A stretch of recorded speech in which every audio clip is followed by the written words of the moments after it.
All right, Steve Hilton is with me now. You guys know him from Fox News, but he's also a candidate for governor in California, and he's doing very well in the polls, though it's going to be a long slog in a deep blue state like California. We'll get into all that. But Steve, if there are people in the audience who are unfamiliar with your background, can you share some of the trajectory and how you came from overseas to the United States? You were a Fox star, and then now you're running for governor of California. It's truly unique. I've never seen this career arc.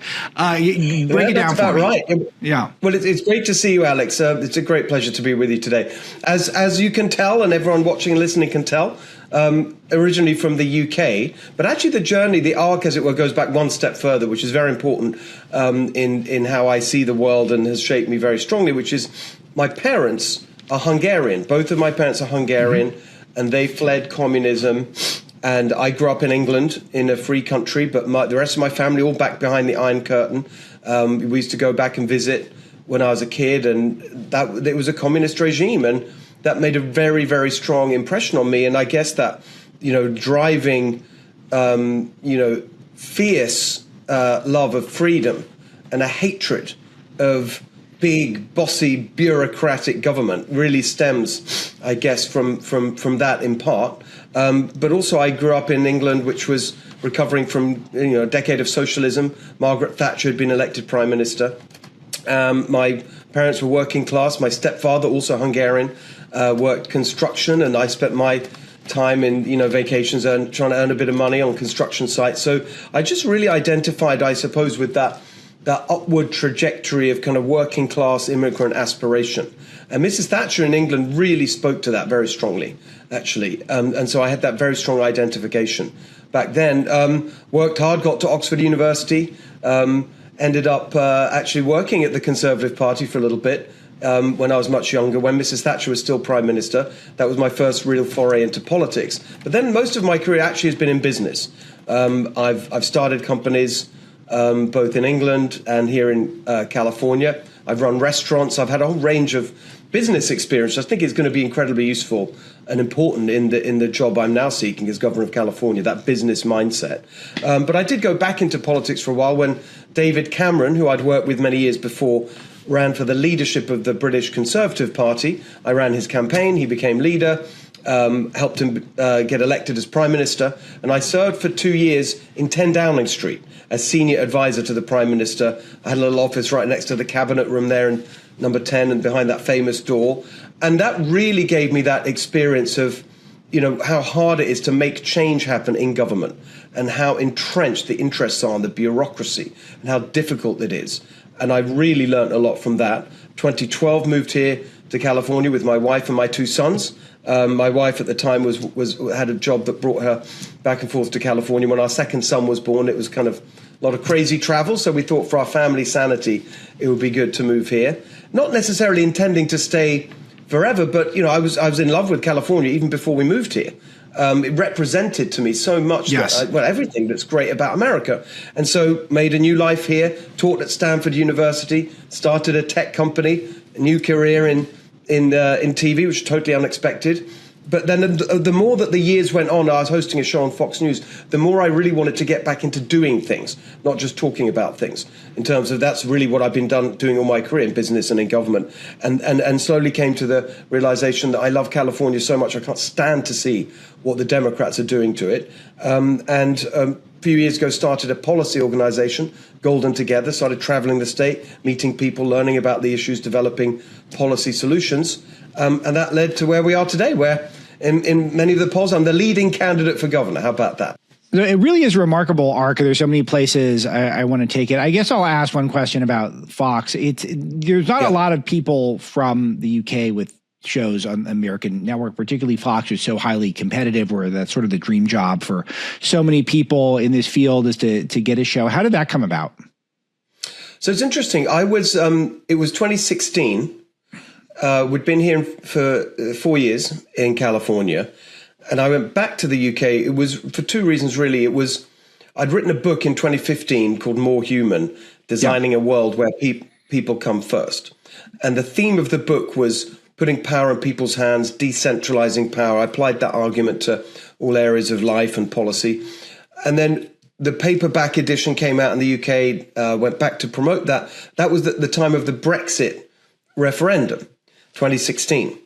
And of course, the EU represented everything that I was arguing against in that book about decentralizing power. And in fact, I encountered the unbelievable weight of the EU bureaucracy and fought against it when I was in 10 Downing Street. So I came out in favor of Brexit, which was a big deal because my until then close friend and former boss, the Prime Minister, David Cameron, was against Brexit. So we were on opposite sides of that. It was a big deal in the UK, got a lot of media attention, including the attention of someone called Rupert Murdoch, who saw me talking about Brexit. He asked me in for a meeting. We started chatting. We got along. Of course, it was also the time here where you saw the rise of Donald Trump.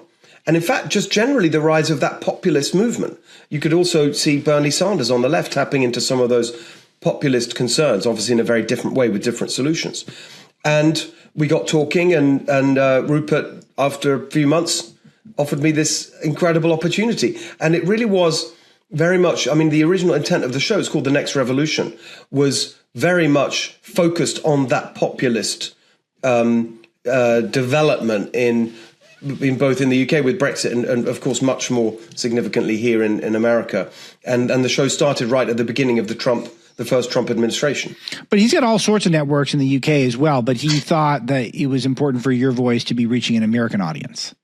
Well, actually, I think it really was I remember back in the days around that summer of 2016, being invited, for example, I sat on a number of panels and various events and Republican events and media events with J.D. Vance, because at the same time he had published Hillbilly Elegies, during that summer.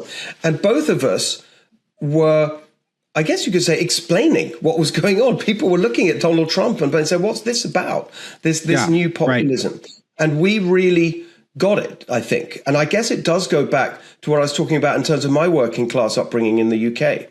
I completely understood what was going on and felt that it was a completely natural response to the failures of the establishment in both parties, especially the economic failures, the failure to lift up working people. There's a staggering chart that I remember that really took me aback when I was looking at the data to do the US edition of that book. And I updated it with US information.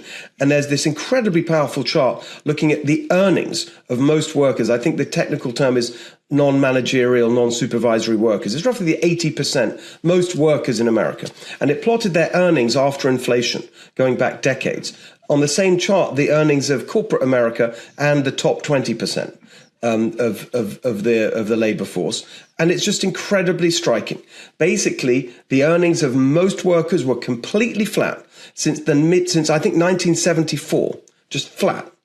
And the top 20%, hockey stick growth, corporate earnings, hockey stick growth. And to me, that captured the whole, force for the rise of Donald Trump and Brexit and all of this. And I really understood that. It seemed to me others didn't perhaps understand that so immediately. And really the role of the show was to really provide an opportunity to talk about those issues from that populist perspective. Really interesting. So you settle out in California. Where in California and why did you pick it there? Well, as I said, it was really my wife's job. She was then, she had a senior job at Google on the communication side, and she was traveling a lot. Is she still there? Because I'm getting really throttled here on YouTube, and I need to get a contact over there because they're starting to erase all my views for some reason. They won't explain to me. Like, they're taking away your views. It's a she's not. And in fact, she's not. And in fact, I had the same thing happen to me on YouTube when I was speaking out against the vaccine mandates and the pandemic and the lockdowns. Same thing. No, she's had a fantastic career, but she's no longer at Google. She's worked at a number of the big tech companies in that communications role, and now is with an AI startup. So she's doing, as I always say, she has the real career in our family. So where are you based now in California? So we live in the Bay Area. So you're in the Bay Area. What part of the Bay Area? Because I'm a Berkeley grad, so I know the area pretty well. Oh, okay. So we're just across the bay from there. We're in Atherton, close to Palo Alto, close to Stanford. Nice. A nice place to live. So what's it like there for you living there? Do you like living in California? Oh, I love it. I still feel in love with California. I love every day. I just think I'm so incredibly fortunate, and especially now, traveling the state. When say where am I based? I'm basically based in our truck, our campaign truck, and in and out of airports going around this very big state. And I get around it. And we right now, for example, we're holding town halls right across the state. Yesterday we were up in the Sierra Nevada foothills. Over the weekend we're in the Bay Area. Pasadena before that. So we're all over the state. It's so incredible. It's such a beautiful place. It's got this energy that I love. It's not just the beauty, the physical beauty and the range of incredible places you can see from the mountain, the magnificent mountains and the beaches and the coastline, all those. That's all true. And the range of that you don't get anywhere else in the world. The attitude of California in its, to me is something very special.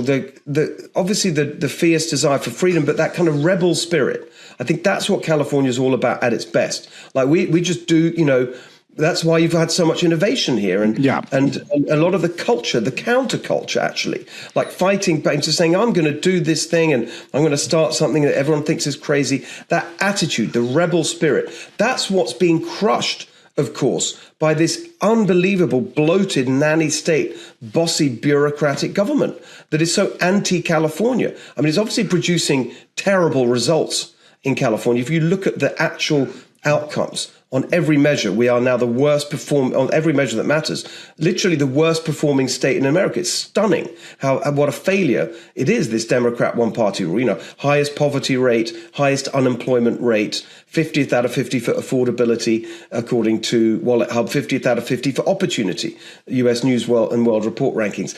Chief Executive Magazine, worst business climate in America, highest gas prices of any state, electric, insurance, water, housing, rent, everything's a disaster.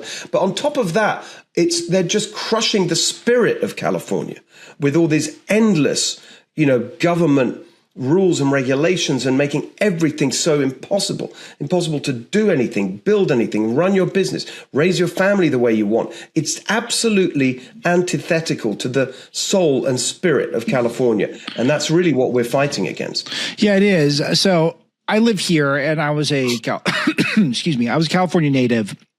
And now I'm back. And, every day you think about leaving if you've got my sort of politics. But I feel like I just turned 40 years old over the weekend. And it's one of these things where I feel like if I give up on California, I've almost given up on myself because I've always loved being in California. I am a Californian. You can't take that away from me just because I don't like the governor currently and I don't like the state legislature. And some people in Hollywood are stupid. So I want you to speak to this because I feel like we're kindred spirits in this regard. Why is California worth fighting for to the extent that you're giving up a huge part of your life and time to be able to do this? It's obviously a high profile. I'm sure it's kind of fun, but it's going to be very grueling and hard, and it's tough odds. Why are you putting yourself out there to this level on behalf of this state that, frankly, doesn't deserve people like you? Well, it is tough, and it's actually really tough. I know it's a cliche, people say this, but it's the first time I've run for office. I'm an outsider that. Obviously, I've worked in and around politics and government a little bit, but I've never done it before, and it is tough. It's really tough on your family, truly. Yeah. You're away a lot, especially in a place as big as this, and so that is a real, and I do enjoy it, and it's an honor to do it. I think the driving force is just this. I just feel. It's almost a spiritual and emotional drive, really, which is how dare they do this? And this place is so special, and it's given me such an amazing opportunity. Just think about what I've been able to do here, and the California dream, which other states don't speak of that, right? But it's a real thing here. No offense to the other states, but it's special. And teaching at Stanford, starting a business, TV, it is incredible opportunity, and I do feel a certain sense of obligation to if it's that sense of, well, if you can do something about it, if you really, and I do think I've got the combination of the business experience, the government reform experience, policy expertise across a broad range of issues, an understanding of how you can actually make change happen. Thanks to my media platform, the opportunity, just being known is very important in a state like this. And so putting all that together, I just felt a sense of, I don't want to be too pompous about it and use words like duty, but there is an element of that, an obligation. I feel a sense of obligation, I really do. But also a real emotional love for this state and what it should be and could be. Yeah, and the potential is still limitless. So one thing about the state is nothing's going right here, and I track this on a daily basis on one of my platforms. I'll note how I've been following Gavin Newsom's career since I was a college student, and he became known to me, and he's been around for multiple decades in the state.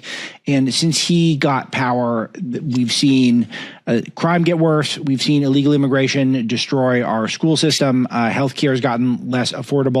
Traffic has not gotten better. There's more homelessness. There's more crime. We had a budget surplus. Now we have a deficit. He's got nothing right, and yet he's ascended the polls during that time for national office, which speaks to just a huge disconnect between what people are looking for in a government and a governor and what I've been witnessing on a personal level.